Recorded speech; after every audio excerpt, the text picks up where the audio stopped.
She's trying to have fun at this party, not have a serious conversation with her ex-boyfriend. It just, it's like time and place, dude. And I'm sure they had had plenty of conversations about it all in the past. So she was just ready to really move on, and he could not let it go. Lauren even told her mom about how he was acting that night, saying that he was harassing her, that he was being super invasive. So that brings us to Sunday, July 3rd, 2011. Lauren spent her afternoon at the boutique clothing store that she worked for at her local mall, and she can actually be seen entering the mall on surveillance footage. And sadly, this would actually end up being one of the last times that she was ever seen. And after work, Lauren had plans to hang out with a couple of her friends.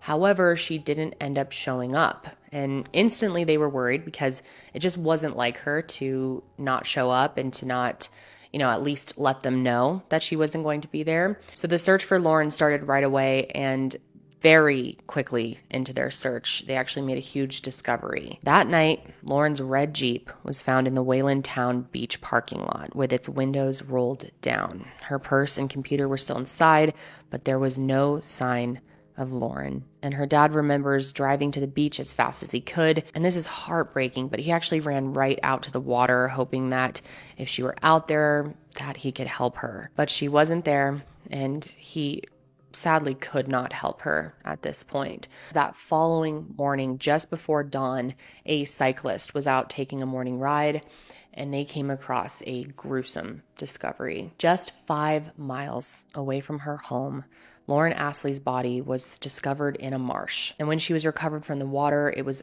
immediately clear what her cause of death was. And God, it's just so brutal. At age 18, I hate even having to explain what happened to her. It's obviously important, but it's very upsetting.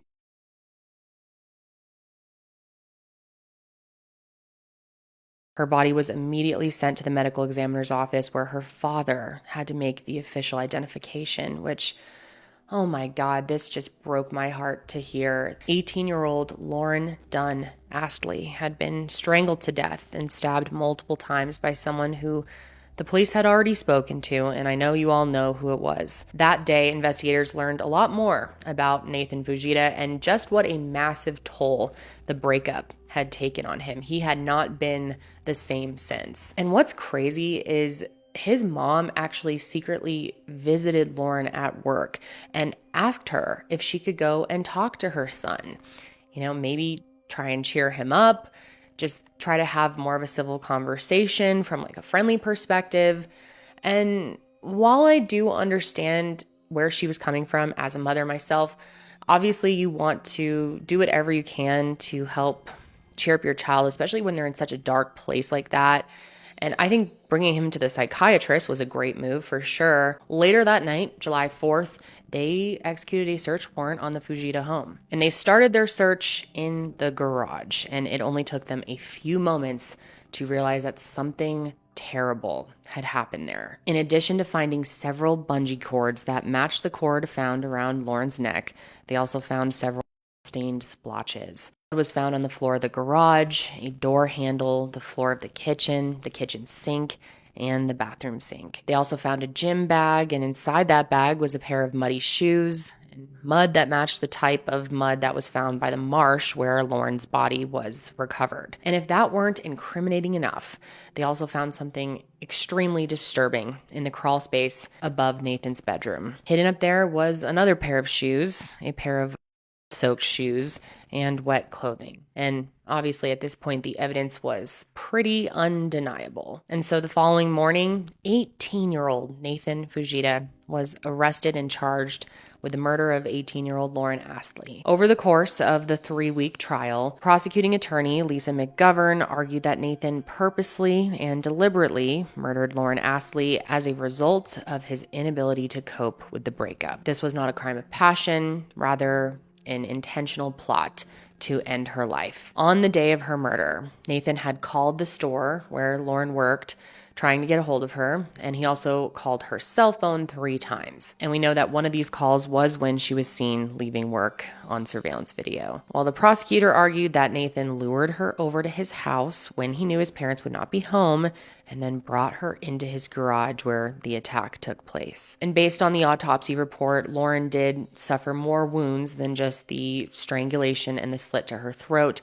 She also had clear signs of defense wounds as well. From there, they argued that Nathan drove her Jeep a quarter-mile down the road to the parking lot where he abandoned it and then dumped her car keys in a storm drain, which were later recovered. After that, he went back home, put Lauren's body in his own car, and then drove to the marsh where he dumped and concealed her body. And a witness even saw Nathan driving back after doing that with his shirt off, windows down in his car, blaring music. And from there, the prosecution argued that Nathan took steps to clean the evidence, such as wiping up blood and hiding his wet and bloodied clothes. This act alone, the cleaning up and hiding of evidence, was proof of Nathan's guilty conscience, according to prosecutors. It was not, as the defense was trying to argue, a fleeting moment of psychosis. But of course, that is exactly what the defense argued that it was throughout the course of the trial. Of course, Nathan's defense team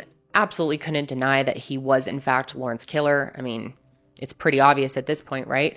But they argued that he wasn't in his right mind when he did it. His attorney argued that he had slipped into a temporary psychotic episode, which was the result of several mental health conditions. Now, when it came to Nathan's sentencing, the state of Massachusetts has a mandatory sentence of life in prison without parole for those convicted of first-degree murder. So that is what he ended up getting. But before that sentence was given to him, Lauren's parents gave a victim's impact statement. And as you can imagine, it was incredibly emotional. Lauren's mom, Mary, spoke about her daily life and how her days are no longer filled with being a mom, but instead filled with shock, grief, disorientation, unrest, and longing. And one thing that she said that just broke my heart is that she said, from this day forward, she will never be called mom or mommy ever again. But before I wrap up this episode, there's one more thing I want to share, and that's that I found a recent article from January of 2024 saying that the highest court in Massachusetts has overruled legislature that previously required everyone convicted of first-degree murder to be given a sentence of life in prison without parole, which, as we know, was the sentence given to Nathan because of the original state mandate. And this new ruling says that anyone under the age of 20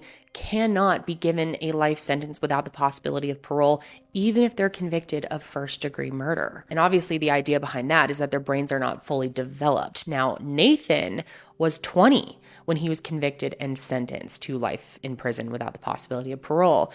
And we haven't heard anything yet, but it's possible that him and others may be given the possibility of parole in the future. Now, Lauren's mom is understandably devastated by this ruling and doesn't understand why he would get to live his life if her daughter can no longer live hers. She said, "I did think it's over when he was deemed guilty and sentenced, but that was completely naive. I don't see how if Lauren doesn't get to live her life, why he gets to live any life. I don't want him dead. I don't believe in the death penalty, but he doesn't deserve to be out living a regular life." I'm very curious to see what comes of this, and especially to see what ends up happening with Nathan's case. Ultimately, though, I'm just so sad for this family, especially now that things are kind of continuing on with this new ruling. And just the fact that they have to forever live their lives without their daughter, and think about all the things that she would have done and never had the chance to do because Nathan stole all of that away from her and from them. Lauren had so much more life to live. I mean, she was just getting started, only for it all to be cut short by someone who was so cold and so heartless.